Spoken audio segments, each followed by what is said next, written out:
जय श्री राम। हिंदुओं के 4 धामों में से बद्रीनाथ धाम भगवान विष्णु का निवास स्थल है। यह भारत के उत्तरांचल राज्य में अलकनंदा नदी के बाएं तट पर नर और नारायण नामक 2 पर्वत श्रेणियों के बीच स्थित है। केदारनाथ को जहां भगवान शंकर का आराम करने का स्थान माना गया है, वहीं बद्रीनाथ को सृष्टि का 8वां वैकुंठ कहा गया है, जहां भगवान विष्णु 6 माह निद्रा में रहते हैं और 6 माह जागते हैं। यहाँ बद्रीनाथ की मूर्ति शालिग्राम शिला से बनी हुई चतुर्भुज ध्यान मुद्रा में है। यहाँ नर नारायण विग्रह की पूजा होती है और अखंड दीप जलता है, जो कि अचल ज्ञान ज्योति का प्रतीक है। बद्रीनाथ का नाम इसीलिए बद्रीनाथ है क्योंकि यहाँ प्रचुर मात्रा में पाए जाने वाली जंगली बेरी को बद्री कहते हैं।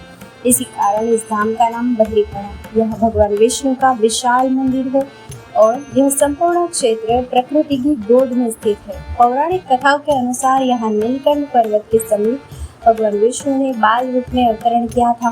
कहते हैं कि भगवान विष्णु जी अपने ध्यान योग और विश्राम हेतु एक उपयुक्त स्थान खोज रहे थे और उन्हें अलकनंदा नदी के समीप यह स्थान बहुत भा गए। उस वक्त यह स्थान भगवान शंकर और पार्वती का निवास स्थान था। ऐसे में विष्णु के एक युक्ति सोची। एक दिन शिव और पार्वती भ्रमण के लिए बाहर निकले और जब वे वापस लौटे तो उन्होंने द्वार पर एक नन्हे शिशु को रोते हुए देखा। माता पार्वती की ममता जाग उठी। वह उस शिशु को उठाने लगी। तभी शिव ने रोका और कहा कि उस शिशु को मत छुओ। पार्वती जी ने पूछा क्यों? शिव जी बोले, यह कोई अच्छा शिशु नहीं है। सोचो, यह यहाँ अचानक कैसे और कहां से आ गया? दूर तक कोई इसके माता पिता नजर नहीं आते। यह कोई बच्चा नहीं बल्कि मायावी लगता है। लेकिन माता पार्वती नहीं मानी और वह बच्चे को उठाकर घर के अंदर ले गई। पार्वती ने बच्चे को चुप कराया और उसे दूध पिलाया। फिर वह बच्चे को वही सुलाकर शिव जी के साथ नजदीक के गर्म झरने में स्नान करने के लिए चली गई। जब वे दोनों वापस लौटे तो उन्होंने देखा कि घर का दरवाजा अंदर से बंद था। पार्वती जी ने शिव जी से कहा कि अब हम क्या करें?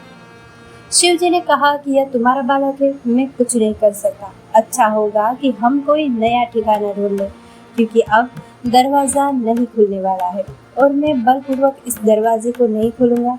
कहते हैं कि शिव जी और पार्वती जी वह स्थान छोड़कर केदारनाथ चले गए और वह बालक जो भगवान विष्णु थे वही जमे रहे।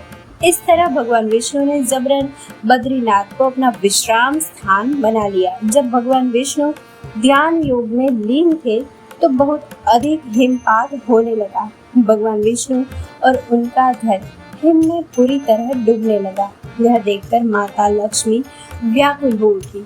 तब उन्होंने स्वयं भगवान विष्णु के समीप खड़े होकर एक बेर यानी कि बद्री के वृक्ष का रूप ले लिया और समस्त हिम को अपने ऊपर सहने लगी। माता लक्ष्मी जी भगवान विष्णु को धूप, वर्षा और हिम से बचाने की कठोर तपस्या में जुट गई।